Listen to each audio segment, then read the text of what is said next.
Bezrat Hashem, messieurs, excusez-moi du retard. On y va, on commence. Maurice, on y va, on commence. On démarre. Bezrat Hashem, il y a beaucoup de choses aujourd'hui. Ça va pas être facile, je vous demande de vous concentrer. Bezrat Taborit Barach, avec l'aide de Dieu, on y arrivera.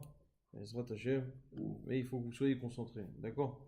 Vaikra al Moshe Bissiman Atava, donc on commence le nouveau Sefer. Vaikra al Moshe Vaidaber Adonai Elav, Meo el Moed, les morts. Kadosh Baruch Hu, il appelle Moshe Rabbeinu, mais c'est pas marqué que c'est Hachem qui l'appelle. Vaikra al Moshe, il l'appelle, on ne sait pas qui. Vaidaber Adonai Elav, et Kadosh Baruch Hu, il lui parle. Il l'appelle et il lui parle. Bon, on n'a pas dit que c'est Kadosh Baruch Hu qui l'a appelé. On a dit que c'est Kadosh Baruch Hu qui lui a parlé. Excusez-moi, un tout petit intermède. La grande bénédiction, là, je la fais en dernier. Ouais.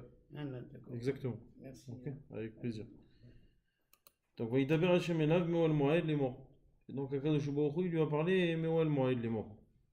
Alors, premièrement, hein, Omer Midrash, que de là on voit, Zéché Amar Akatouv. C'est ce que la Torah elle dit à chaque fois. Geout Adam Tashpilenu. C'est dans Michelet, un passage qui est connu. Que si un homme il est boréach mina kavod, si un homme il s'enfuit du kavod, alors Akadosh Baruch Hu il fait que le kavod le poursuit.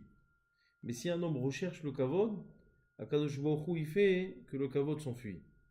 D'où on apprend ça de Moshe Rabbeinu. Moshe Rabbeinu, quand Akadosh Baruch Hu il vient pour lui dire délivre le peuple, c'est quoi la première réaction de Moshe Rabbeinu? Pourquoi tu me choisis à moi? Qui je suis moi? En plus j'ai un problème de bouche, en plus j'ai du mal à parler. Et pourquoi pas mon frère? Parce que Baruch Hu, il insiste. Jusqu'à que Moshe Rabbeinu il lui dit ok, bon, je vais le faire si tu veux, contraint. Combien de temps ça a duré cette tractation? Ce laps de temps a duré 7 jours. D'ailleurs, Akadosh Baruch Hu, il a fallu qu'il s'énerve. Ouais, ça a duré 7 jours. Sur la médaille là-bas dans Parashat Shemot, Rashi, il le dit Meforash. Pendant 7 jours, il s'est disputé avec Moshe Rabbeinu, Akadosh Baruch Hu. Pour que Moshe Rabbeinu accepte. Pourquoi? Tout ça parce que Moshe Rabbeinu était Anav.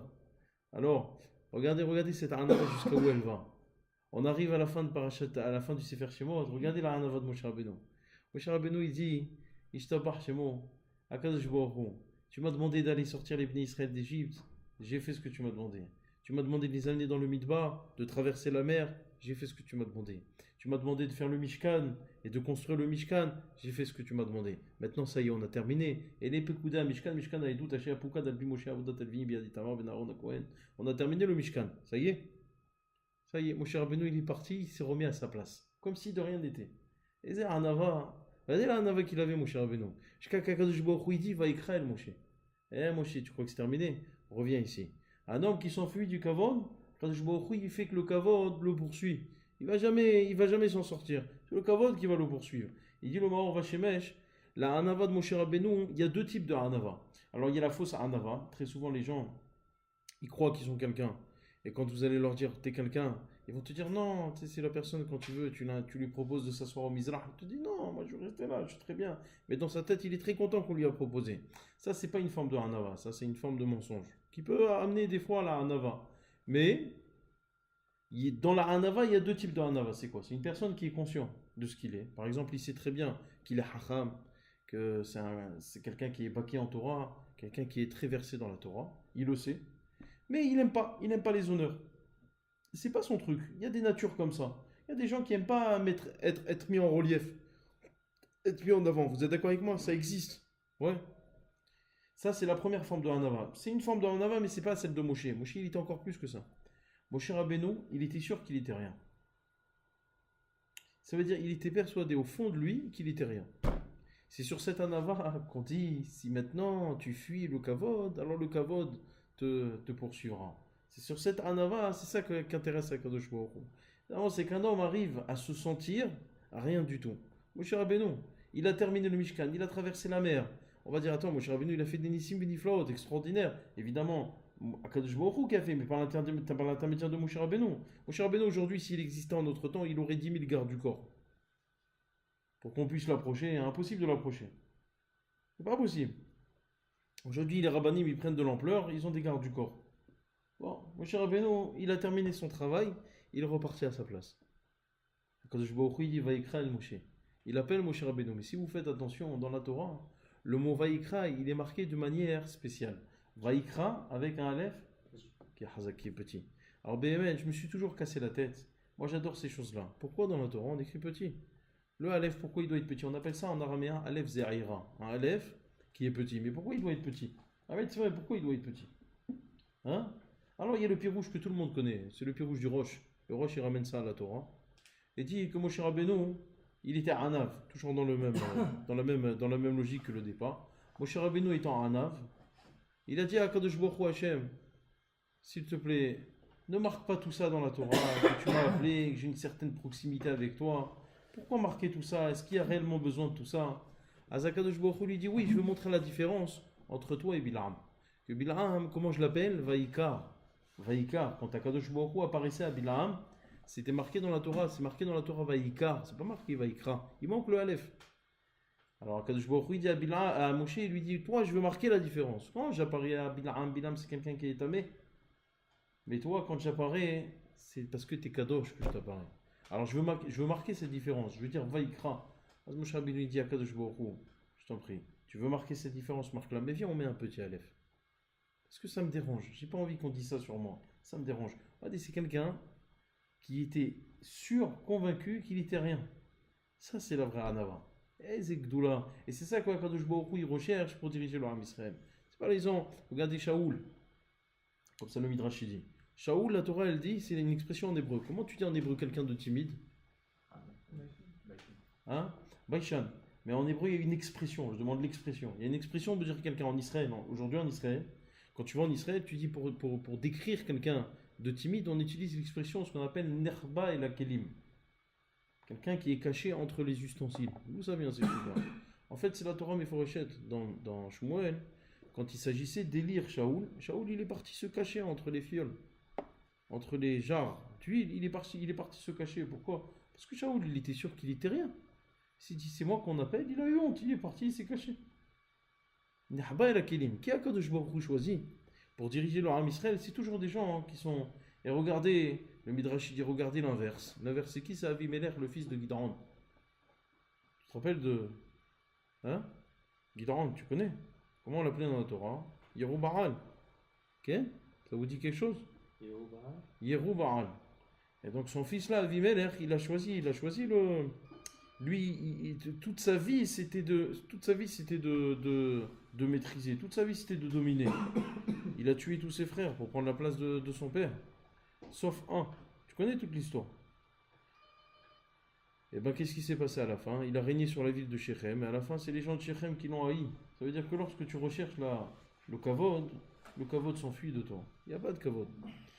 Qu'est-ce que Akadosh Baruch Hu recherche? C'est la personne qui a un âme. Et donc, pour signifier et stipuler cette anava, Moshe Rabbeinu, il a dit Akadosh Baruch Hu. Et on met un petit aleph. Donc, Akadosh Baruch Hu, il a finalement, d'après le Roche, Rabbeinu Hacher, Akadosh Baruch Hu, il a acquiescé à cette proposition de Moshe Rabbeinu. Il a dit bon, allez, je vais te faire plaisir. Et alors, on écrit Vaïkra avec un petit aleph. C'est quoi ce petit aleph? Pour signifier la anava de Moshe Rabbeinu. Mais avant, ça, c'est le pied rouge du Roche.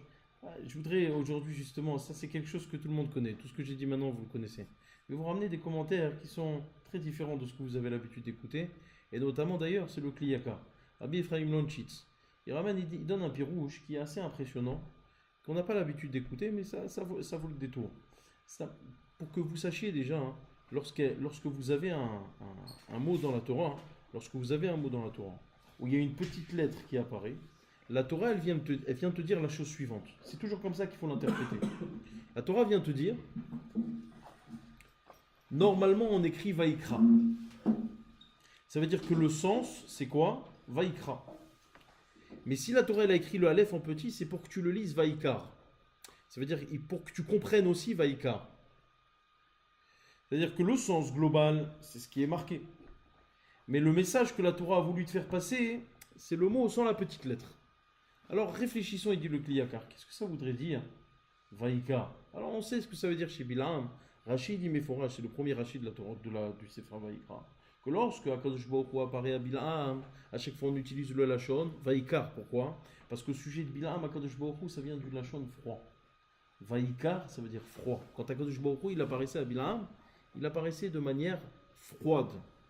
Quelque chose de froid. Et vous prenez Vaïkar à l'envers, ça vous fait Kéri. Kéri, c'est la Touma. C'est quelqu'un qui a des pertes On appelle ça qu'il est Baal Keri. On sait que Bil'am, pour que réside, je sais ça va vous choquer ce que je vais vous dire, mais on sait que Bil'am, à chaque fois pour avoir une révélation et pour utiliser sa magie, il allait avec son ânesse. C'est Yadoua. Il utilisait le Koach Hatouma. Et donc finalement la Torah utilise le terme Vaïkar, pour stipuler ça. Alors ce Moshe Rabbeinu, si on devrait dire Vaïkar, Hazvi Shalom, Hazvi Khalila de dire Vaïkar, ce Moshe Rabbeinu. Il dit le Kliyaka, Rabbi Ephraim Lonchis, non, c'est pour stipuler quelque chose de bon. C'est que toute la grandeur que Moshe Rabbeinu atteint, c'est pas parce qu'il s'est préparé personnellement. Ça veut dire qu'on aurait pu croire que Moshe Rabbeinu, c'est la personne qui a atteint le paroxysme dans la religion. Il n'y a personne qui a dépassé Moshe Rabbeinu, personne. Et personne ne dépassera Moshe Rabbeinu. C'est impossible de dépasser Moshe Rabbeinu. Moshe Rabbeinu a eu la révélation directement d'Akadosh Baruch Hu. Qui va dépasser Moshe Rabbeinu dans la Torah, dans la Tzidkout, dans la Hassidout? Personne ne peut dépasser Moshe Rabbeinu. Tu connais quelqu'un qui a jeûné pendant 40 jours d'affilée? Celui qui jeûne aujourd'hui pendant 40 jours d'affilée, il ne tient pas. Il n'y a qu'un seul dans l'histoire qui a fait ça aussi, c'est Eliyahu Hanavi. Ah bah, c'est ponctuel. Moshe Rabbeinu, il a fait 3 fois d'affilée, Ribono Shel Olam. 40, 40, 40, 3 fois d'affilée. 120 jours, il est resté sans manger. C'est plus que le bypass, tout ça. 120 jours sans manger, tu n'en sors pas. Personne ne dépassera Moshe Rabbeinu. Eh bien, sachez que c'est pas parce que Moshe Rabbeinu il s'est préparé. C'est pas sa préparation à Moshe Rabbeinu. C'est pas son travail personnel qui l'a amené à Sekdoula. C'est quoi? Eh bien, sache une chose. Que Moshe Rabbeinu était Moshe parce que le Ham Israël était le Ham Israël. Il y a une relation bilatérale qui doit exister, ou plutôt bidirectionnelle, qui doit exister entre le Ham Israël et celui qui est à la tête du Ham Israël. Ça veut dire que lorsque le Ham Israël est à un niveau assez élevé, celui qui sera à la tête sera à un niveau extraordinaire. Et lorsque celui qui est à la tête est à un niveau exécrable, eh ben c'est que le Ham Israël est à un niveau exécrable. On a le dirigeant qu'on mérite. Le Ham Israël, à ce moment-là, dans le Midbar, vous pouvez dire ce que vous voulez. On a fait le... Alors j'en ai parlé la semaine dernière sur la faute du Hagen.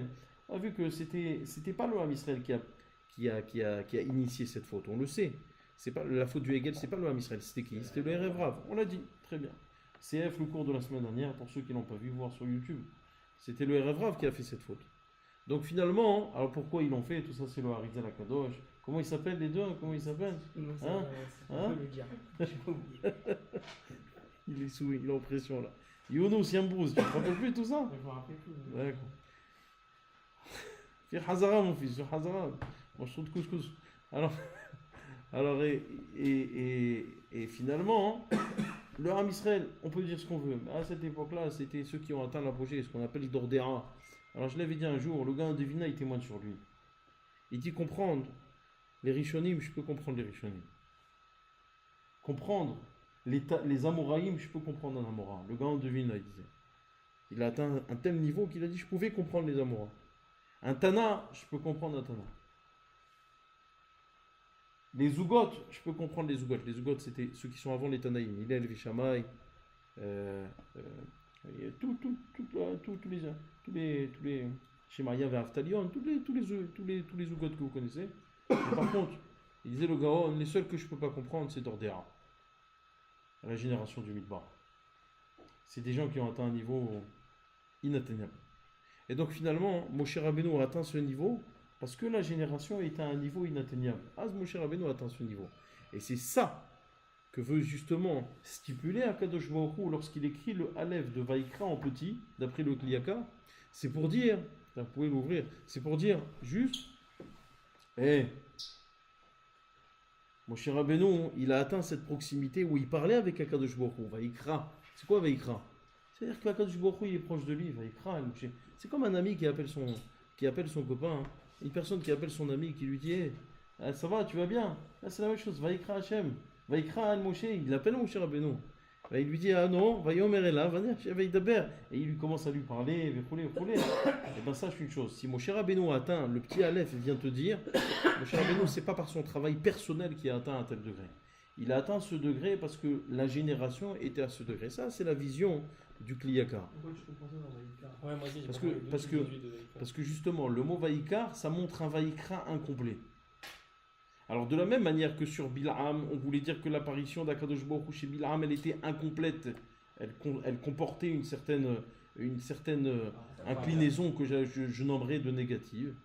Alors sur Moshe Rabbeinu aussi, on veut stipuler cette chose, qu'il y a un dévoilement chez Akadosh Baruch Hu, de Akadosh Baruch Hu chez Moshe Rabbeinu, qui est en fait qu'on peut stipuler d'incomplet. C'est pas incomplet dans le sens du dévoilement, puisque aucun prophète n'a atteint ce que Moshe Rabbeinu a atteint. C'est F. Rabbeinu Behaye qui explique très bien d'ailleurs c'est quoi les degrés de prophétie. Non, dans Vaïkra, celui qui a le temps de regarder, Rabbeinu Behaye ben Halwa, il explique tous les degrés de prophétie, comment il y a Heskel, Moshe Rabbeinu, Vechole. Si Moshe Rabbeinu atteint ce degré-là, cette proximité qui est justement, qui est signifiée par le mot Vaïkra, en fait, elle est incomplète. C'est Vaïkar. On devrait dire que le petit Aleph vient te dire c'est pas le travail de Moshe Rabbeinu. Alors c'est un commentaire qui est accusateur. On n'a pas l'habitude d'écouter ça sur Moshe Rabbeinu. Hein? Okay. C'est pas ce qu'on a l'habitude. Ah, mais vient le Rav Shimshon Raphaël Hirsch, il dit quelque chose d'extraordinaire. Il dit dans un dialogue, c'est marqué dans la Torah, Vaïkra el Moshe, Vaïdaber Hashem elav. Il a appelé Moshe, Vaïdaber Hashem elav. Il a parlé à Kadosh Baruch Hu à lui. D'accord. Vaïkra el Moshe, Vaïdaber Hashem elav. Très bien. D'abord il l'appelait, ensuite il lui parle. Il dit le Rav Shimshon Raphaël Hirsch, pourquoi cette voilà, c'est même pas une redondance. Pourquoi cette structure? Pourquoi cette structure de pasuk? Il appelle, il lui parle. On dit directement, il lui a parlé. On sait qu'il a appelé. Il appelle, il lui parle. Bon, c'est vrai que Rabbeinu Behaye et beaucoup de commentateurs expliquent que comment elle termine la paracha de la semaine dernière, la fin du Sefer Shemot. Elle termine comment? Elle termine qui anan Hashem ala mishkan yomam ve'eshi lailabo le'nei kol beit Israël v'chol maaseh. Le kavod d'Akadosh Baruch Hu a résidé dans le Mishkan. Cher Rabbeinu, il a dit oh, le kavod d'Hachem réside dans le Mishkan, j'ai pas le droit de rentrer. Alors Akadosh Baruch Hu il dit Vaïkra, c'est là où il appelle. Bon, Vaïkra el Moshe. D'accord, ça c'est Rabbeinu Behaye. Mais il dit Rav Shimshon Raphaël Hirsch, pourquoi cette structure? On n'a pas l'habitude d'avoir cette structure. Directement Akadosh Baruch Hu il dit Vaïdaber Hashem el Moshe, il est mort. Vaïkra el Moshe, Vaïdaber Hashem. Il explique qu'il donne un yesod, un truc extrêmement intéressant. Il dit le message que veut donner la Torah, hein, puisque là, Sefer Vaïkra, on peut dire que dans le Sefer Vaïkra vont commencer toutes les halachot qui concernent évidemment les Kohanim, mais toutes les halachot du reste de la Torah. C'est à partir du Sefer Vaïkra. Ça veut dire que la majorité des mitzvot se trouve à partir de là. Donc, il dit comme ça, le Rav Shimshon Raphaël Hirsch, lorsque je te parle, je parle à toi. Ce que je suis en train de dire, tu l'as prévu? Non. Ça veut dire que les propos d'un interlocuteur ne sont pas voulus par la personne qui les reçoit, ou ne sont plutôt pas du tout appréhendés par la personne qui les écoute. Ils sont même plutôt pas du tout préparés par la personne qui les écoute. C'est quelque chose qui est complètement extérieur à lui. Le dévoilement de Moshe Rabbeinu, c'était un dévoilement extérieur. Il explique en fait, il fait un clin d'œil, Rav Shimshon Raphaël Hirsch, il fait un clin d'œil à toutes ces religions qui ont pour tête et qui ont pour début ces gens qui se lèvent et qui disent Dieu s'est dévoilé à moi. Alors on leur dit mais d'où est le dévoilement? Ils vont te dire c'est un dévoilement intérieur. C'est quelque chose d'intérieur. J'ai eu la parole de Dieu à l'intérieur, une voix qui m'a parlé. Rav Shimshon Raphaël Hirsch explique que Moshe Rabbeinu, la Torah justement insiste et dit Moshe Rabbeinu, c'est pas du tout ce phénomène. Vaïkra el Moshe, Vaïdaber Hashem. C'est-à-dire que c'est comme si tu avais quelqu'un à l'extérieur de Moshe Rabbeinu qui s'adressait à lui. C'est pas Moshe Rabbeinu qui ressent quelque chose, une certaine manifestation, et qui témoigne de cette manifestation à Israël. Pas du tout. Vaïkra el Moshe, Akadosh Baruch Hu, il a appelé Moshe Rabbeinu de l'extérieur. C'était un phénomène complètement extérieur à lui. Vaïdaber Hashem elav. Et c'est là où Akadosh Baruch Hu lui a parlé. Ça vient justement te montrer la différence qui existe entre le dévoilement qu'a subi ou qu'a dû subir Moshe Rabbeinu et pas les autres prophètes sans devoir les citer, ou plutôt ces pseudo-prophètes qui sont l'initiation et les initiateurs des diverses religions environnantes sans vouloir les citer. Alors, mais nos prophètes à nous, ils prophétisaient par le rêve. Oh, mais là on parle de Moshe Rabbeinu. C'est un phénomène interne. Hazak. Moshe Rabbeinu, Rabbeinu Behaye, il dénote 3 différences qu'il y avait entre Moshe et les autres prophètes. Première différence, Moshe Rabbeinu parlait avec Akadosh Baruch Hu sans aucun intermédiaire. Alors d'habitude, tous les prophètes, Yehezkiel, Yirmiyahu Hanavi, tous les prophètes que vous connaissez, Eliyahu Hanavi, parlaient avec Akadosh Baruch Hu par l'intermédiaire d'un malach. C'est un malach qui transvasait la parole d'Akadosh Baruch Hu au prophète. Ça, c'est la première chose. Moshe Rabbeinu n'avait pas ce malin. Moshe Rabbeinu, PLP Adaberbo, Marev et Lobechidot. Premièrement. Deuxièmement, Moshe Rabbeinu n'était pas saisi d'une quelconque peur lorsqu'il parlait avec lorsqu'il parlait avec Hachem. Yaheskel, Daniel, prenez Daniel. Daniel, c'est marqué que lorsqu'il a eu la vision d'Akadosh Baruch Hu, lorsque Akadosh Baruch Hu lui a parlé, non seulement il a eu peur, mais il ne savait plus quoi répondre. Tous les prophètes, c'était pareil. Lorsqu'ils étaient saisis de la prophétie, ils étaient incapables de répondre à cette prophétie. Incapables. Ils étaient témoins, simplement témoins de ce qu'on leur donnait, c'est tout. Après, ils faisaient que retransmettre la parole qu'on leur avait donnée à retransmettre. C'est tout. Mais ils n'étaient pas interlocuteurs, il n'y avait pas un dialogue qui s'instaurait. Moshe Rabbeinu dialoguait avec Hachem. Encore une fois, bon, on le voit bien, Moshe Rabbeinu parlait avec Akadosh Baruch Hu, discutait, comme un homme d'affaires. Moshe Rabbeinu, il parlait. Il n'était pas d'accord, il a dit, regardez dans la paracha la semaine dernière, hein, si tu effaces pas la faute du Ham Israël, alors efface-moi de ton livre. Ah, tu parles avec le bon Dieu, tu parles pas avec n'importe qui. Tu parles avec Akadosh Baruch Hu, il avait ce dialogue, Moshe Rabbeinu. Il n'y avait pas cette peur qui le... Ça, c'est la deuxième différence. Troisième différence, c'est évidemment les marot, ce qu'on appelle les marot. Les marot qui expliquent Rabbeinu Behaye, c'est ce qu'on appelle en hébreu aspaklaria. Vous avez dû peut-être entendre ce nom. Aspaklaria en français, ça se traduirait par miroir. En fait, un prophète, lorsqu'il avait la parole d'Hachem, il y avait 10 miroirs qui se réfléchissaient l'un à l'autre. On peut comparer cela à quelqu'un qui reçoit une vision qui est résultante de la projection de 10 miroirs l'un sur l'autre. Ça, c'était les prophètes qui ont connu leur Ham Israël. Moshe Rabbeinu, c'était un seul miroir. Puisque c'est marqué Umar et Velo Bechidot. Pas directement. Kilo Irani Adam Vahai. Un homme ne peut pas me voir directement. Moshe Rabbeinu, c'était un seul miroir. Ça, c'était la différence. Les trois différences fondamentales que rappelle Rabbeinu Behaye dans le commentaire dans la paracha de cette semaine. D'accord ? C'est pour signifier qu'il dialoguait avec Akadosh Baruch Hu. Il était en permanence en dialogue avec Hachem. C'est beau quand même. C'est là. Et donc, dire Rav Shimshon Raphaël Hirsch. Et d'ailleurs, il y a cette même idée dans le Kuzari. Vous connaissez le Sefer HaKuzari? Rabbi Yehuda Halevi Zechruto Hagan Alenu. Le Kuzari, c'est un Sefer, c'est un dialogue qu'il y a entre un roi qu'on nomme le roi Khazar avec un juif. Et en fait, c'est un roi qui cherche la vérité. Il y a plusieurs religions. Alors il va chercher les trois religions monothéistes. Il va demander d'abord aux chrétiens de prouver la véracité de leur religion. Parce qu'il cherche une religion pour convertir son peuple, lui-même et son peuple. Il va demander aux chrétiens de démontrer la véracité de la religion. Bon, les chrétiens vont se défendre tant bien que mal. Évidemment, il va repousser des deux mains leurs arguments. Il y a des arguments qui sont... Ensuite, il demande aux Arabes, les musulmans. Il leur dit, démontrez-moi la véracité de votre religion. Alors sur les deux premières, justement, il repousse à chaque fois ce roi, repousse leur argumentaire avec une seule question. En disant, mais finalement, le dévoilement d'Hachem, c'est une seule personne qui l'a eu. Bon, ça reste très subjectif. Lorsque les dévoilements concernent une seule personne, peut-être ce mec c'était un schizophrène, Bichlal. Alors, est-ce qu'il y a une quelconque, est-ce qu'on peut être sommaire à 100% sur un... Sur ça, ils n'ont jamais su répondre.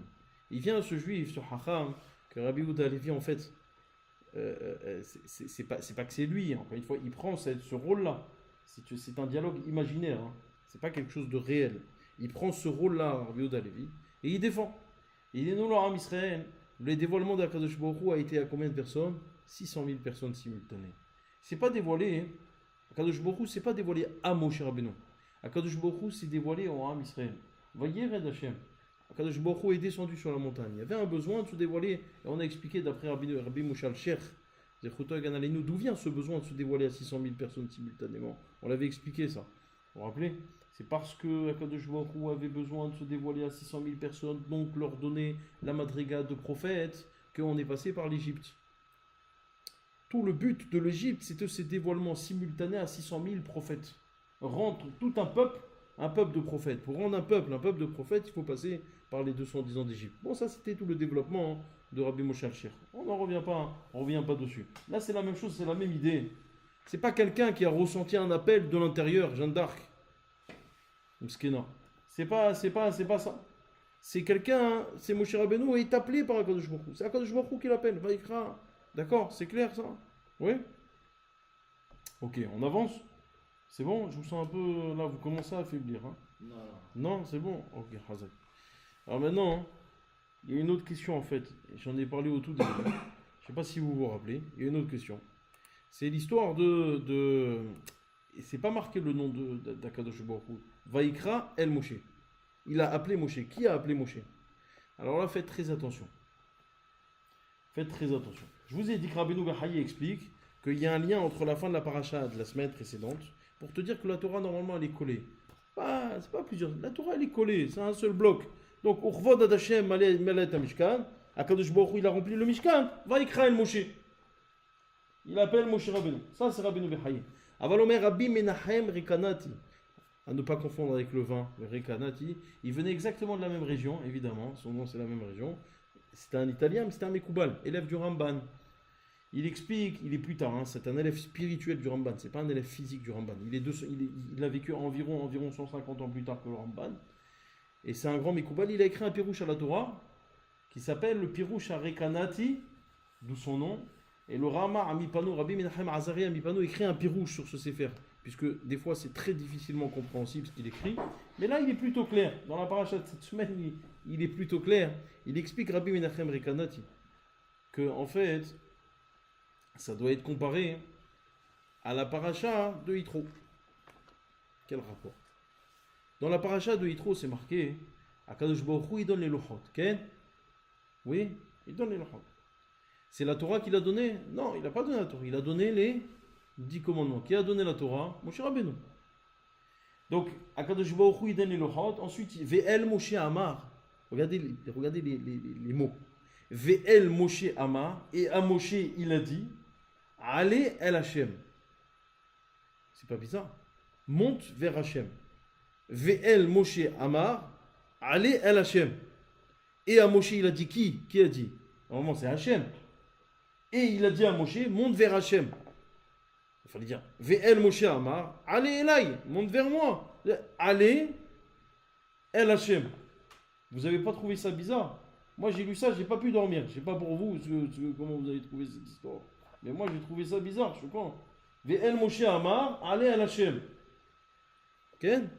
Il dit là-bas le Rekanati, il explique là-bas ce que je vous ai expliqué peut-être 100 000 fois maintenant depuis le début de ce cours. Je vous ai dit faites attention.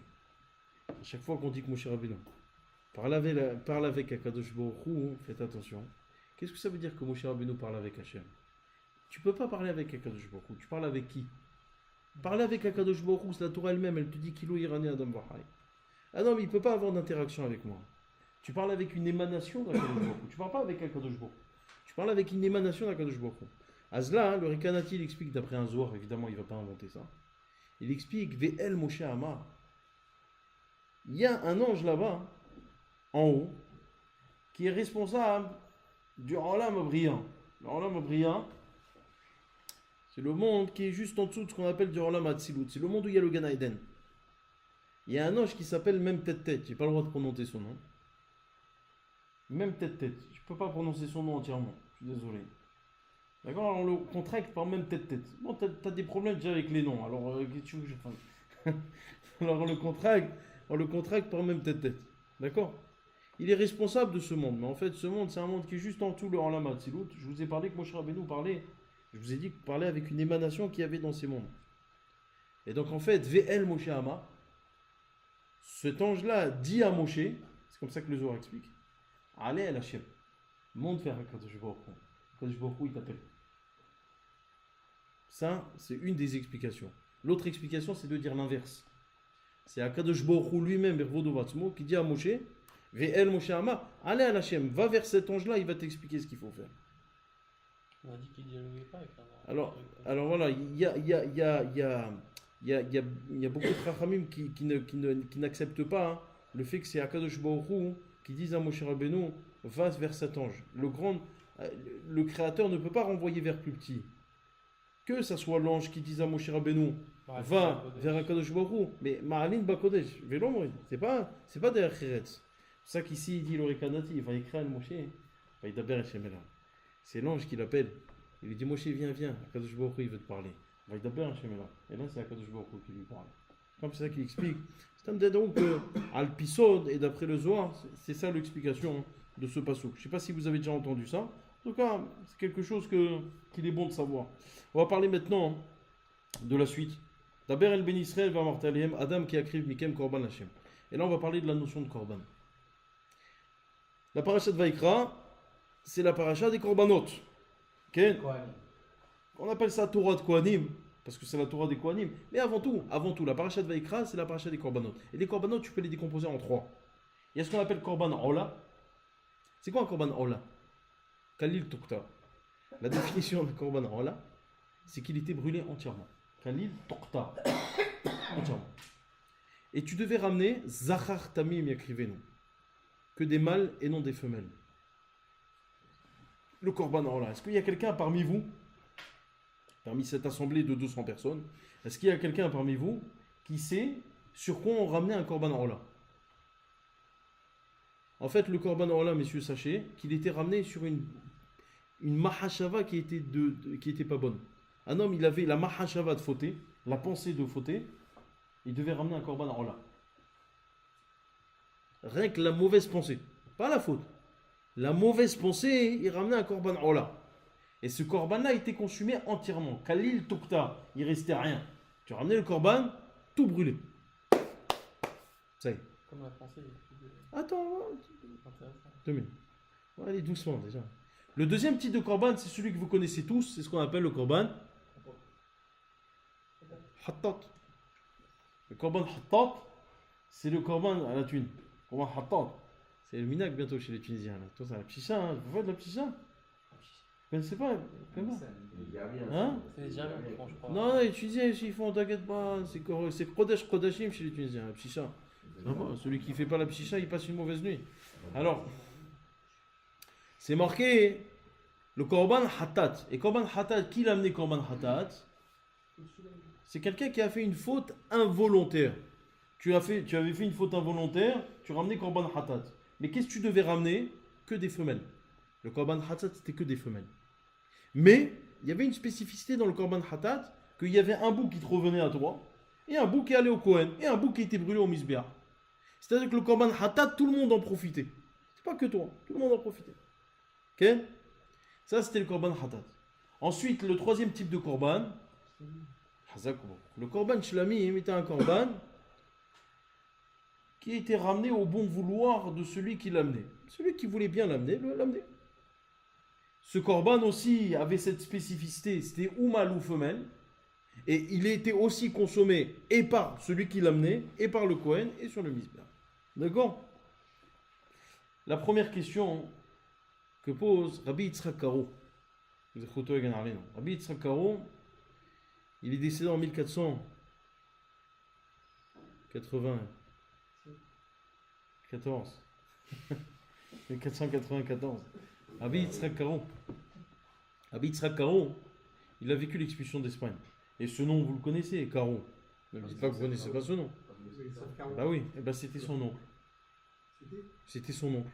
C'était l'oncle de Rabbi Yosef Karo, le Baal Shulchan Aruch. Et en fait, Rabbi Yitzhak Karo, c'est lui qui a élevé Rabbi Yosef Karo. Pourquoi? Parce que le père de Rabbi Yosef Karo, Rabbi Ephraim Karo, il est mort jeune. Et Rabbi Yitzhak Karo, il a élevé donc il a élevé son neveu. Malheureusement, parce que le pauvre, Rabbi Yitzhak Karo, c'est à Doha qu'il a été expulsé d'Espagne. Ensuite, il est parti au Portugal. Il a fait une yeshiva là-bas au Portugal. Mais vous le savez mieux que moi, 1 an plus tard seulement, il y a eu l'expulsion d'Espagne, du Portugal. Donc il a dû partir, encore une fois, du Portugal. Non, je sais Et pas. voilà. Et malheureusement, c'est des tribulations qui ne font pas que tu peux avoir la vie longue. Et donc il est mort de manière précoce. Mais il a écrit un livre sur la Torah qui s'appelle Toldot Yitzhak. C'était un grand Mekoubal, c'était un grand tzaddik. C'était un grand Talmid Chacham, un Mekoubal extraordinaire. Et son neveu, Rabbi Yosef Karo, souvent, non, c'est pas vrai, pas souvent, mais plusieurs fois, il ramène des Sheilot ou Tshuvot de son nom, Rabbi Yitzhak Karo. Il avait un grand respect pour lui. En tout cas, il explique Rabbi Yitzhak Karo, il pose une question. Il dit, premièrement, il y a 3 choses qui me dérangent moi dans cette histoire. Pourquoi tu ramènes, d'abord, c'est quoi cette histoire de ramener des korbanot? Qu'est-ce qu'elle a fait, cette pauvre bête? Pourquoi cette bête, elle doit prendre pour toi? Quel rapport entre la bête et toi? Ça, c'est la première chose. Deuxièmement, c'est un peu, comme diraient certains Certains de nos confrères, c'est un peu une coutume un peu barbare, hein. C'est plus du tout d'actualité, hein. Ça comme ça. Mais en fait, si on voit ça, la notion de korban, c'est quelque chose qui nous paraît très très lointain. C'est quoi ça? C'est quoi le fait d'égorger une bête? Alors normalement, si c'est pour une kapara, ça doit passer par une notion de paix, pas par une notion de shrita, de sang. C'est un peu dur quand même. C'est un peu dur. Même Kippour, la question. Sorte de mort. Ouais, alors justement, c'est compliqué. Troisième question, et non pas des moindres, c'est la question pourquoi cette dissociation et cette différenciation plutôt entre Korban, alors là, Korban Hatat et Korban Shlamim. D'abord, premièrement, pourquoi que le Shogeg? Pourquoi que le Shogeg ramène un Korban? Et quoi, celui qui faisait Bémézi, il dit ramenez pas un Korban? Bizarre. Est-ce que vous pouvez rajouter une question? Bizarre. Non, c'est vrai ou pas? Le fait que C'est bizarre. Ça fasse très goy aussi de faire des korban. Parce que eux, les goyim, même sur leur Avodazara, ils faisaient aussi, non? Oui, Nachami. Ça c'est. Alors, bon, puisque tu me parles de ça, allez, parlons-en, puisque tu me parles de ça, parlons-en, parce que lui-même en parle, Ravitsrak Karo en parle. Alors, Ravitsrak Karo explique, il dit comme ça, il dit un truc pas mal. Il dit, ça c'est la, tu sais que c'est la dara du Rambam. Ouais, du Rambam. Bon, c'est Yadoua, tout le monde connaît ça, c'est le Rambam qui dit que Akadosh Baruch Hu, à ce moment-là, les gens, les païens, ou bien plutôt les adorateurs de Avodazara, utilisaient donc les corbanotes pour l'Avodazara. Akadosh Baruch Hu a voulu simplement véhiculer maintenant cette coutume, cette pratique qu'il y avait, la véhiculer dans son service. Et donc il a dit au Ham Israël, vous allez faire maintenant des corbanotes, exactement comme ils se pratiquaient à l'époque, mais cette fois-ci, c'est canalisé dans la Gdusha. Ça, c'est la date du Rambam. Évidemment, tout le monde pose la question sur le Rambam. Pas que c'est tout le monde qui pose cette question. Lui aussi, il pose. Mais qu'est-ce que tu veux faire? C'est une question qui est très forte. Alors, si c'est comme ça, pourquoi ça doit être lié à celui qui est Shogeg? D'accord? Pourquoi sur la pensée? Et pourquoi? Et si c'est comme ça, pourquoi Noah a fait un korban? D'accord, Noah, la première chose qu'il a fait lorsqu'il est sorti de la Teva, il a fait un korban, vous êtes d'accord avec moi? Et qu'est-ce qui est marqué là-bas? Reach Nechoach l'Hachem. Hachem, il a adoré, il a kiffé entre guillemets ce korban. Reach Nechoach l'Hachem. Et surtout qu'on associe, voilà, cette notion de Reach Nechoach, d'après le Rambam, il n'y a aucune signification à Reach Nechoach l'Hachem. Le Rambam, c'est simplement canaliser la chose. C'est-à-dire quoi, Reach Nechoach l'Hachem? Bon, tout le monde pose cette question, lui il dit même, Ravitsrak Karo, il répond en disant, pour moi, le Rambam ne t'a pas dit que c'était la raison propre. Il t'a dit simplement que c'était une raison supplémentaire. Mais il t'a pas dit que c'était le fond de la raison. Mais c'est une vraie question que les commentateurs ont sur le Rambam. J'ai pas vu de réponse qui soit. C'est dur de satisfaire. Ah, parce que c'est quand même une grosse question. Alors lui-même, Ravitsrak Karo, ramène un commentaire. Il le dit pas. Hein. Alors. En fait, en gros, c'est le Baal HaAkeda qui en parle. Le Baal HaAkeda, c'est celui qui a écrit le livre qui s'appelle Akedat Yitzhak. Et celui qui a écrit, pas le chant, la Akedat Yitzhak, aucun rapport. On parle le livre Akedat Yitzhak, il s'appelle Rabbi Yitzhak Arama. La famille Arama vient de ce rab. Et Rabbi Yitzhak Arama, c'est un Espagnol qui a vécu exactement à la même période que lui. En Espagne. Exactement à la même période. Mais il est mort en 1492. Donc, si vous voulez, l'expulsion d'Espagne, il n'a pas vécu. Mais il écrit Ravitsrak Arama dans le Baal HaAkeda, il explique. Il dit, c'est l'idée que vous connaissez tous, c'est ce qu'on vous enseignait depuis tout petit, que pourquoi on ramène un korban, c'est pour que tu sois à la place et que tu t'imagines ce qui te serait arrivé à la place de ce korban. C'est-à-dire que tu es là, tu vois un veau en train de se faire charcuter, il y a du sang qui gicle et tout. Tu es là, tu te dis, purée. C'est ce que j'aurais dû subir. Ah, et là, tu remercies Akadosh Baruch Hu et tu fais tchouva, tu baisses la tête. Donc ça, c'est l'idée que tout le monde connaît. Alors, il y a une vraie question sur le Shalem. Shalem. Non, Shalem. il y a une vraie question. Mis à part cela, mais moi, tout de suite, je pose la question. Alors, si c'est comme ça, pourquoi c'est que le Shogeg qui ramène? Pourquoi c'est que le Shogeg qui ramène? Même le Mézid, il aurait dû faire ça. Ça, c'est la question de Rabbi Moshe Al-Sher. Et on bascule, hein. On est sur Rabbi Moshe Al-Sher, il explique comme ça, il dit, Bémet, c'est une vraie question. Pourquoi il n'y a que le Shogeg? D'après Ravitsrak Arama, il aurait dû être même... Alors, le Ravitsrak Karo, lui, il ramène ce pirouche, il n'en dit pas plus. En premier pirouche, il ramène le Kuzari. dont je vous ai parlé tout à l'heure. Qui est l'auteur du Kuzari, on a dit? Rabbi Al-Levi. Yehuda Al-Levi. Al-Levi. Fallait pas que tu me sortes Yunus Yambous. Hein. Alors il dit, Rabbi Yehuda Al-Levi, il explique comme ça, il dit un truc. Il explique une idée qui est très très jolie. Mais vraiment très jolie. Alors c'est le roi Khazar qui lui pose la question. Qui lui dit, dis-moi, c'est pas une coutume barbare cette histoire de prendre un corban, de faire des trucs. Il lui dit, voilà, il lui dit, la seule chose que je peux te dire, alors je vous fais en résumé, c'est très long, hein, c'est très très long, je vous fais en résumé, ne m'en voulez pas si vous voyez une version légèrement différente, moi je vous le fais vraiment de manière concise parce que j'ai beaucoup de choses à dire après. Mais il lui dit, écoute, la raison profonde, on la connaît pas, c'est un hok. Un hok, c'est quoi un hok? C'est une loi. C'est une loi théoriquement sans raison. Donc la raison profonde, on la connaît pas, on verra que, bon, Hachem, on a des grandes pistes. Mais en tout cas, on va dire qu'on la connaît pas. Mais il dit par contre, ce que je peux te dire, c'est qu'il y a un midrash qui dit, et ça renforce la question de ce roi, que lorsque les Bnei Israël pratiquaient le korban, et ben c'est là où Akadosh Baruch Hu résidait avec le Ham Israël. Alors le roi Khazar, il lui pose la question, il lui dit, mais attends, c'est encore pire que ce que je pensais. Ça veut dire quoi? Kaviachol, c'est un dieu qui aime... Kaviachol, Hasvir Halila, Halila Vihas. Alors c'est quoi? Qu'est-ce que tu es en train de dire? Il explique, il lui dit, non, regarde, prends l'être humain. Prenons l'être humain. Maurice, je te pose une question. Tu es composé de quoi? Un corps? D'un corps, des atomes et de... Très bien. Ça c'est un corps. D'acide aminé. D'acide aminé, acide, triphosphate, verroulé, ATP, ATM, ce que tu veux. Il y avait 200 personnes qui avaient des métabolismes. Non, mais juste, c'est pas ça que je voulais que tu me répondes.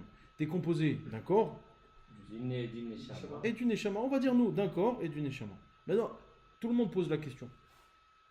Comment quelque chose de spirituel peut être allié avec quelque chose de matériel?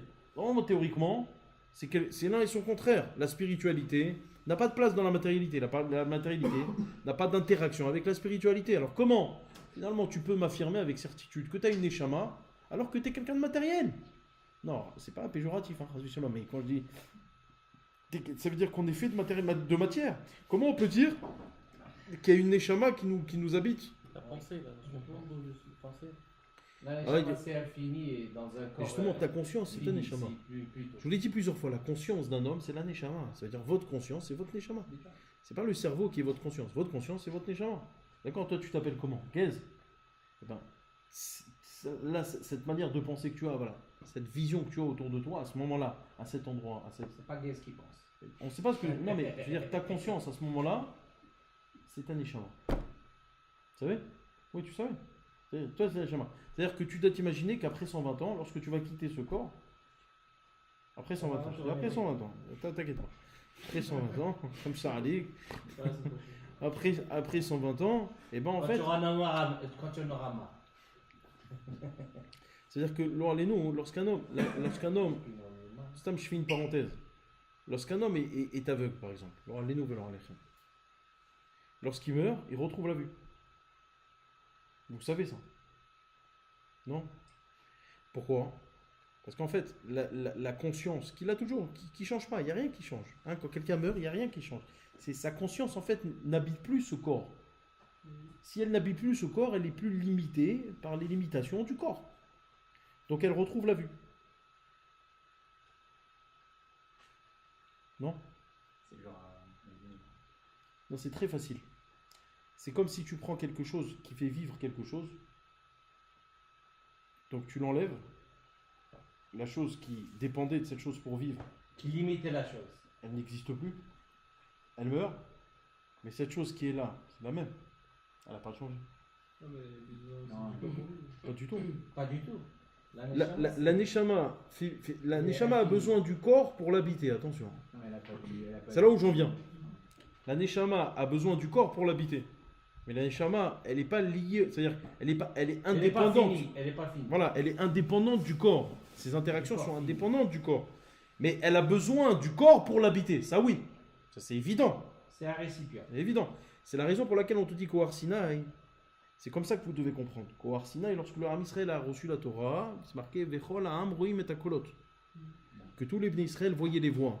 Et Chacham il me dit, ça veut dire quoi tous les bénis Israël voyaient des voix? C'est-à-dire que tout le monde a retrouvé la vue. Même les aveugles avaient retrouvé la vue. Et en fait, c'est normal. T'as le bon Dieu qui apparaît. Qu'est-ce qui se passe? Qu'est-ce qu'elle a fait la Neshama à ce moment-là? Vous vous rappelez? Vous avez vu le film? Elle est sortie Elle est sortie. du corps. Et là, c'est normal qu'ils ont retrouvé la vue. Là, ils ont tous retrouvé la vue. Le corps n'était plus un filtre, n'était plus un massach, n'était plus quelque chose qui faisait écran entre eux et Kadosh Baruch Hu. Très bien. Ça, c'était une parenthèse. Mais ce qui est intéressant, c'est que j'ai besoin de me nourrir pour que la Neshama reste en moi. Si un homme arrête de se nourrir, il fait la grève de la faim, et il meurt, il est mort de faim. La Neshama, elle est où? Elle est restée dans le corps, elle est partie. Pourquoi? Parce qu'une incompatibilité, lorsque le corps ne peut plus survivre, la Neshama ne peut plus résider. Vous êtes d'accord avec moi? Donc il y a cette relation qui existe. Il dit le Kuzari, c'est exactement la même chose avec le Korban. C'est ça qui est joli. C'est une idée très belle. Le Korban, imaginez que c'est la nourriture. Le Ham Israël, c'est le corps. La Neshama, c'est la Shrina. La Shrina vient habiter dans le Ham Israël qui est ce corps. Tout le Ham Israël, c'est une même composante qui forme un seul corps. Lorsque le corps est en vie, il mange. C'est quoi il mange? Il fait des corbanotes. C'est là où la Shrina réside sur le Ham Israël. Ça c'est l'idée des corbanotes selon le Kuzari. Mais, il ne te dit pas pourquoi ça doit passer. Ça répond pas à la question. Il ne te dit pas pourquoi ça doit passer par la notion de sacrifice, pourquoi ça doit passer. Simplement, il te dit que c'est à ça que ça fait référence. Donc, de la même manière qu'un corps a besoin de se nourrir pour que la Neshama y réside, et bien, de la même manière, on a besoin de faire des sacrifices pour que le corps, qui est en fait le Ham Israël, Il y a une notion de service qui est voilà. nécessaire, mais ça t'explique pas pourquoi ce Ça service t'explique doit- pas exactement. Ça ne t'explique pas. Lui-même, il le dit. Même le Kuzari le dit. Même le Kuzari l'affirme. Il dit, mais ça n'explique pas. Ça reste un sod d'Akadosh Baruch Hu. Alors, messieurs, Donc la Shekhana ne résiste plus à Jérusalem tant qu'il n'y a pas tant qu'il n'y a pas le Korban, malheureusement, c'est ça qu'on a perdu avec c'est ça qu'on a perdu avec la perte du Beth Amikdash. C'est ça qu'on doit pleurer à Tisha B'Av. Et alors, on y va plus tard, on y va plus loin. Évidemment, je ne peux pas vous laisser sans la vision du Al-Sheikh, Rabbi Moshe Al-Sheikh, qui vient te dire, si tu te colles au pshat, tu t'en sors pas. Qu'est-ce qu'il faudrait? Il te faut le sod. Alors, on va parler de sod. C'est quoi le sod? Le secret. Alors, ce soir, Bezrat Hashem, devant 200 personnes, on va dévoiler ce secret. Alors, c'est pour que vous sachiez déjà, tout le monde connaît cette notion. C'est la notion de malach. Un malach, c'est quoi? Un homme qui fait une bonne action, il crée un bon malach. Un homme qui fait une mauvaise action, qu'est-ce qu'il crée? Un mauvais malach. Maintenant, ce mauvais malach, c'est lui qui va lui faire du mal. Ça, je vous l'ai expliqué, je ne sais pas combien de fois. Un homme qui tombe malade, lo anahash memit et la het memit. C'est pas la maladie qui le tue, c'est l'ange qui l'a créé qui le tue. Vous connaissez ça? C'est-à-dire que nous, on a l'habitude de dire, ah, il est malade. C'est vrai, il est malade. Mais cette maladie, lo anahash memit, c'est pas la maladie qui va le tuer.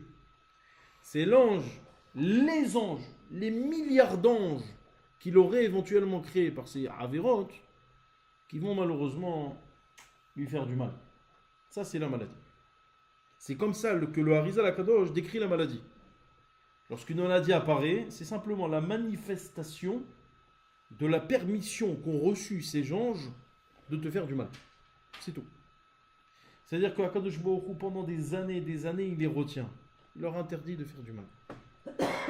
Au bout d'un moment, lorsque la faute atteint des sommets, là, Kadosh Baruch Hu ne peut plus retenir les troupes.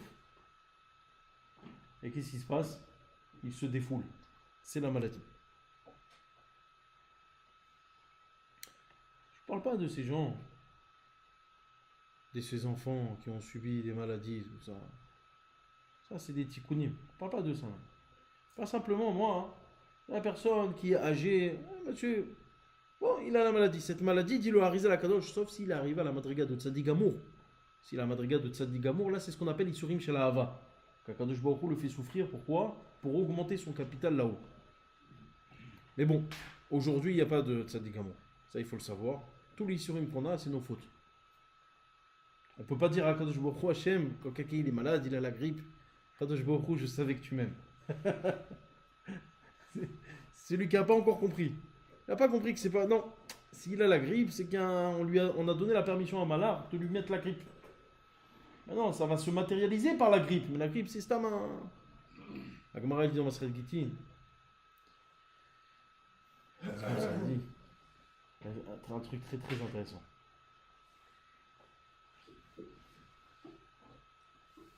Comment la Avodah Zarah elle marche? Comment la Avodah Zarah elle marche? Pourquoi Kadosh Baruch Hu a laissé marcher la Avodah Zarah? Alors vous allez tous me répondre. Sans les augmenter. Libre arbitre. Hein? Libre. Parce que si la Avodah Zarah ne marchait pas, il n'y aurait pas de libre arbitre. Si tu vois qu'à chaque fois que tu sers un Bouddha, il n'y a rien. Alors, c'est bidon. Bouddha, Milachon.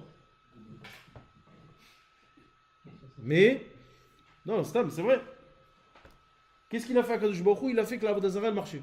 Bon, pour laisser le libre arbitre. Mais la question que la Gemara elle pose, c'est pas ça. Comment le mécanisme de la Avodah Zarah fait que ça marche? Vous avez compris la question, c'est plus profond que ça. Comment la Avodah Zarah intervient là-haut pour que ça marche? C'est ça la question. Et la Gemara donne une réponse très belle. Elle dit par exemple, un homme, il va servir la Avodah Zarah pour guérir. Il a un problème. Il va aller chez le Bouddha, pour la manaf. Il va aller chez la Avodah Zarah pour la guérison. Et qu'est-ce qu'il fait? Il fait la Avodah Zarah, il fait ses excréments devant Péran. Il faisait ses excréments, je te dis pas l'odeur à chaque fois que tu venais servir. Et donc à ce moment-là, il guérissait. Ouah, qu'est-ce qu'il disait? C'est le corps de la Avodah Zarah. Bisrout. Bisrout, Baal Péran. Ok? Omeret Agmara, pas du tout. La Avodah Zarah, elle n'a jamais eu aucun courant. Alors comment il a guéri ce monsieur? La rifoua que Kadosh Baruch Hu envoie, c'est une rifoua qui est programmée. La manière dont la personne va guérir, elle est programmée. C'est-à-dire quoi? Programmée à une certaine date. Qu'est-ce qu'il fait le Satan? Le Satan, il amène ce type servir la Avodah Zarah la veille de sa guérison programmée par la Kadosh Baruch Hu. Donc le lendemain, qu'est-ce qu'il fait? Il est guéri. Lui, il croit que c'est quoi? La Avodah Zarah, il croit que c'est Péran. Parce qu'il a fait caca devant Péran. Mais pas du tout. C'était la date qui était en fait spécialement ce qui était réservé par Akadosh Baruch Hu pour ta guérison. Maintenant regarde le Hesed d'Akadosh Baruch Hu. Ce que dit la Gemara. Que même si cette personne la veille de sa guérison programmée par Hachem, elle est partie voir la Avodah Zarah. Et bien même avec ça, Akadosh Baruch Hu lui envoie la guérison. Ça c'est le Hesed d'Akadosh Baruch Hu. Je te bats chez moi. C'est ça le Hesed d'Hachem. Mais quoi qu'il en soit, hein, Il laisse enfoncer, n'empêche. pas forcément. Pas forcément. Si... Mais en tout cas, ça c'est le. On peut dire comme ça. On peut dire que.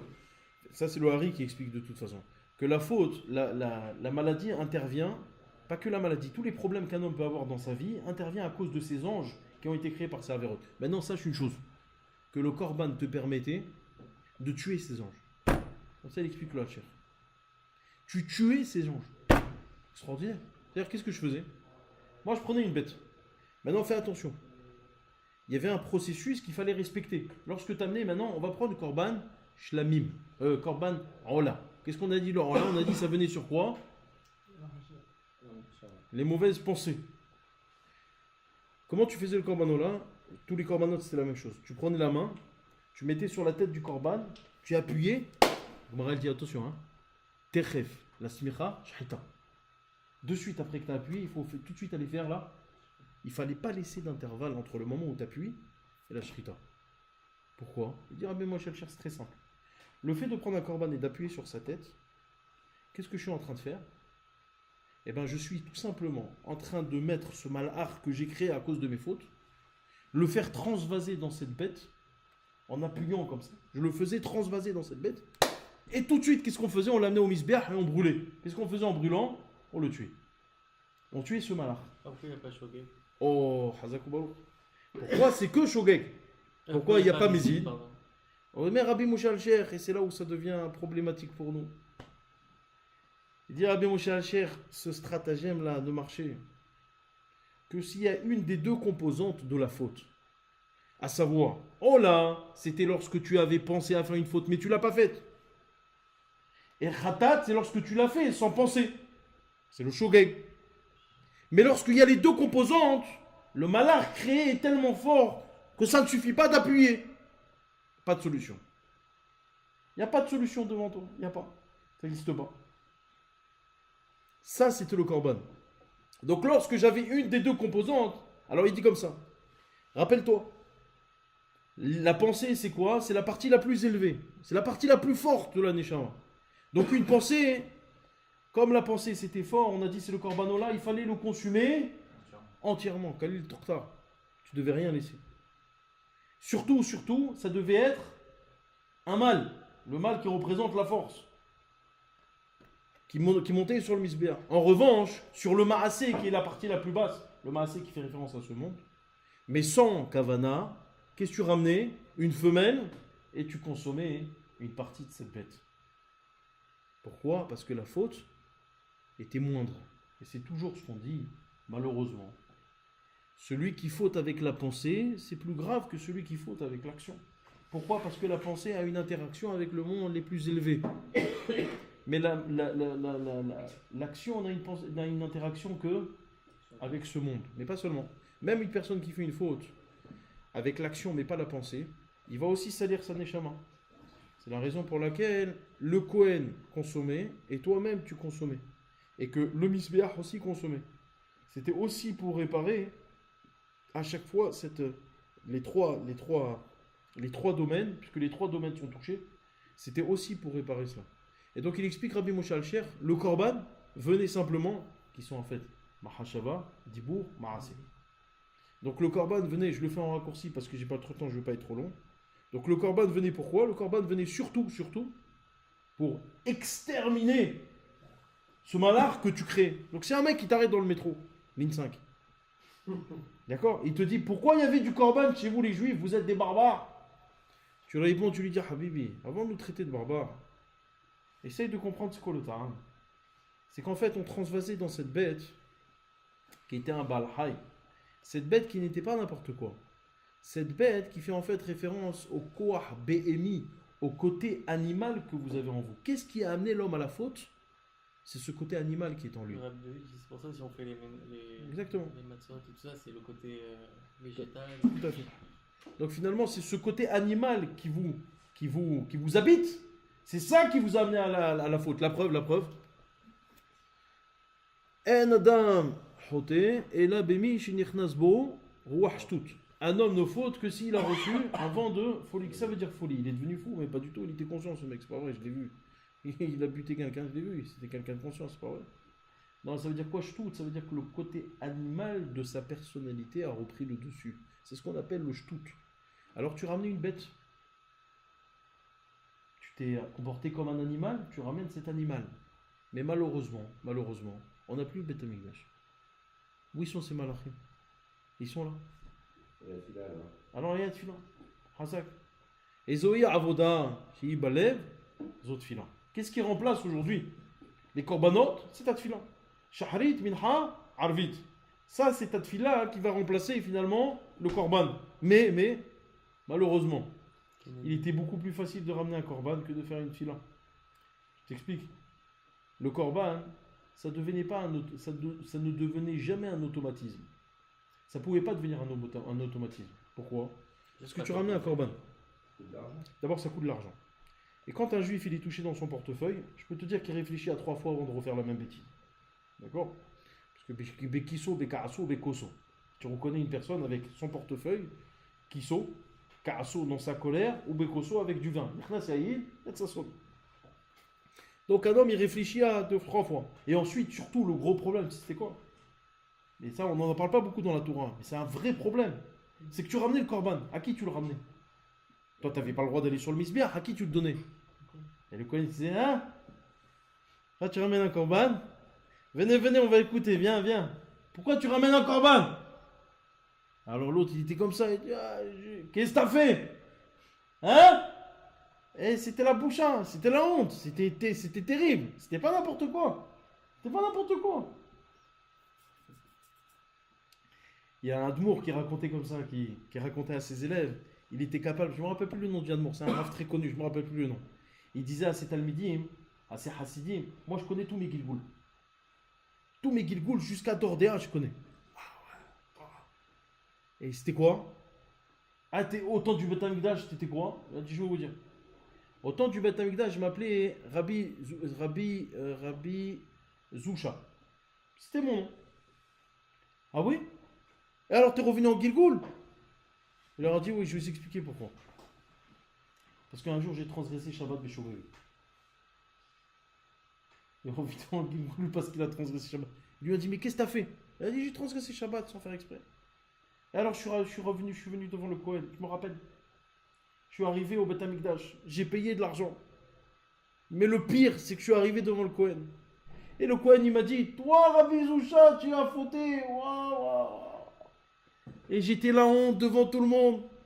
Et ils ont fait le korban. Waouh, qu'est-ce que j'ai souffert ce jour-là.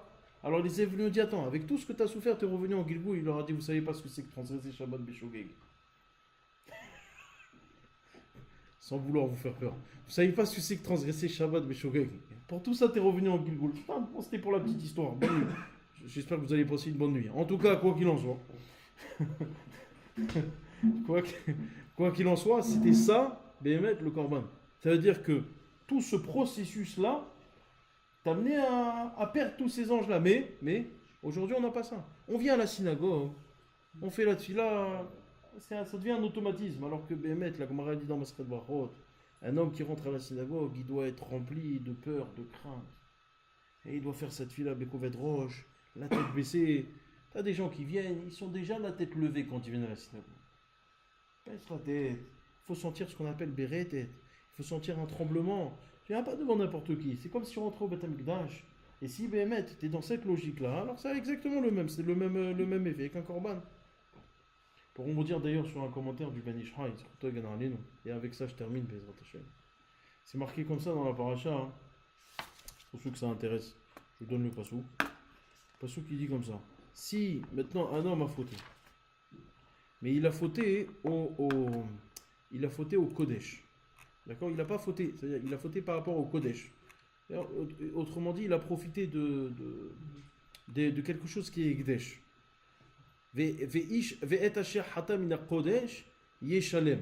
Un homme qui a fauté par rapport au Gdesh, il devra payer sa somme. Mais il devra rajouter combien? Un cinquième. Tu fautes par rapport au Ekdesh, tu rajouteras forcément un cinquième. Ve'natan, oto la Kohen, ve'a Kohen yichaper alav ve'al hacham ve'nislahlo. Il donnera ça au Kohen, le Kohen il va lui faire la kapara, ça marchera. Mais par rapport au Kodesh, tu devras tout le temps rajouter un cinquième. Omer Ben Ishraï, un chidouche extraordinaire. Ça vaut le détour par rapport aux trois facettes dont je vous parlais tout à l'heure. Mahashava, Dibour, Maasé. Regardez ce chidouche du Ben Ishraï. Il dit qu'il y a une Gemara dans Masechet Baba Batra. Daf'aïn he Amoudbet. La Gemara elle dit là-bas dans Baba Batra hein, que Atidin, qu'à la fin des temps, hein, devant les tzadikim, on dira Kadosh. Ça veut dire que, explique le Ben Ishraï, ce qu'on dit dans la tfila, Kadosh, Kadosh, Kadosh, Amona Itsevaot, Meloch Alaretz Kevodo, ça on le dira aux tzadikim à la fin des temps. Ouais. À la fin des temps, le tzaddik, on va lui dire Kadosh, Kadosh, Kadosh. Pourquoi? 3 fois. Parce que Kadosh dans ta pensée, Kadosh dans ta parole, Kadosh dans tes actions. T'es Kadosh dans tout. Mais, pourquoi la fin des temps?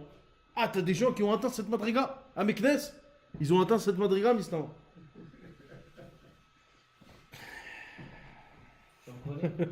Bien sûr, voilà.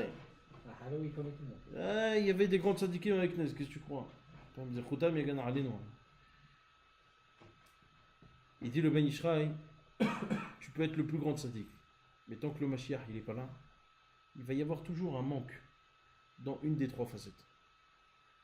Même le plus grand des tzaddikim, il n'aura pas complété, il ne sera pas à 100% sur les 3. Il y aura toujours un manque. Quand est-ce qu'on arrive au 100%?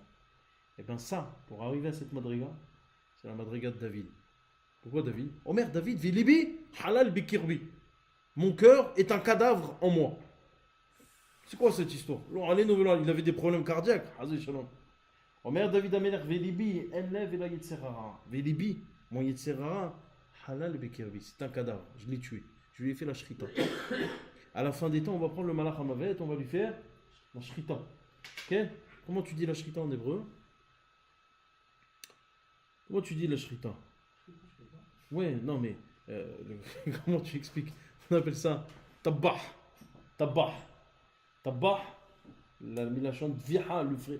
La shrita, c'est une vulgarisation du mot. Mais le vrai mot, c'est tabah. Tabah, comment ça s'écrit? Tête, bet, hayt. Omer ben Ishraï. Tu prends le mot tête, comment il s'écrit tête? Non, d'accord, tête, mais son écriture compte. Tav, tête, yud, tav. Tête, yud, tav. Bet, comment il s'écrit bet? Bet, yud, tav. Ensuite, qu'est-ce qui reste? Hayt, comment il s'écrit hayt? Hayt, yud, tav. Omer ben Ishraï. À chaque fois, tu as yud, tav, yud, tav, yud, tav. Combien ça fait yud, tav? 410. Kodesh égale 410. Omer ben Ishraï. Qui arrivera à cette madriga de Kadosh? Kadosh. Kadosh, celui qui aura fait le tabbah de son Yetzirah. Celui qui aura égorgé son Yetzirah. Malheureusement, comment tu arrives à cette madriga? Eh ben, il faut avoir travaillé, arriver même à la madriga de David Ameler pour dire et affirmer, j'ai fait la shrita de mon Yetzirah. Oui ou non? Il explique comme ça, il dit, juste termine avec ça, c'est joli d'ailleurs. Il explique comme ça le passouk. Il dit Ve'et, c'est quoi Ve'et? Alors là, ne me demandez pas. Il dit le Vav, c'est la lettre qui fait référence à la parole. Il dit Alpia Kabbalah, c'est la lettre qui fait référence à la parole. Je ne sais pas pourquoi. Non, je ne sais pas pourquoi. Le Aleph, c'est la lettre qui fait référence à la Mahashava. Ça, c'est Yadoua. Le Aleph, c'est la lettre la plus élevée dans l'alphabet. Parce que Aleph, elle vaut 1, mais en même temps, elle vaut 1000. Aleph, c'est Elef. Donc le Aleph, c'est la lettre la plus élevée. On a dit que la Mahashava, c'est la plus élevée. Donc le Vav, c'est le Dibo. Le Aleph, c'est la Mahashava. Le Tav, c'est la lettre la plus basse. C'est donc le Maasé. Omer Aben Ishraï. Ve'et Asher Hata. Si maintenant, dans ces trois dimensions, tu as diminué, alors, Yeshalem, tu devras faire tchouva. Redevenir Shalem. Yeshalem, il redeviendra Shalem. Mais, comment faire ça? Va Hamishito Yosef Alav. Et là, sur ça, je fais juste une parenthèse. Omer Ariza la Kadosh. Qu'est-ce que ça veut dire le mot Teshuva? Teshuva, ça veut dire Tashuv He. Revient le He. C'est quoi cette histoire? Reviens à Dieu. Hein? Reviens à Dieu. Non. C'est qu'à chaque fois que tu fautes, toi-même, tu as un nom d'Hachem. D'accord? Toi-même, en toi, il y a un nom d'Hachem. Maintenant, chaque fois qu'un homme il faute, il entraîne à ce que le He du nom d'Hachem s'en va. Comment il est composé le nom d'Hachem? Yud-Ke, Vav-Ke. Maintenant, les deux He s'en vont. Quand tu fais Teshuvah, il dit, ça c'est le Harizal, hein, c'est pas moi. Quand tu fais Teshuvah, tu entraînes à ce que les He de Yud-Ke, Vav-Ke reviennent. Teshuvah. Ok? Alors regardez comment c'est joué maintenant. Omer Aben Ishraï. Ve'et asher hata min hakodesh. Si maintenant tu as fauté dans ces trois dimensions, alors là, va Hamishito Yosef Alav. Va Hamishito, qu'est-ce que ça veut dire Hamishito? Hamishit, c'est 5. C'est quoi 5? Le He. Le He Yosef Alav. Alav, c'est Al Yud Vav. Il rajoutera sur le Yud Vav. Yud Ke Vav Ke. Va Hamishito Yosef Alav. Sur les Yud Vav, Alav, tu le décomposes, ça fait Al Yud Vav. Sur les Yud Vav, c'est quoi le Yud Vav? C'est le nom d'Hachem qui est manquant. Alors tu rajouteras Va Hamishito, le He. Le He qui manquait. Va Hamishito, c'est le He. Va Hamishito, le Yud Ke, ça te donnera à la fin, Yud Ke Vav Ke. Et là, à ce moment-là, tu seras Yeshalem. Tu seras Shalem.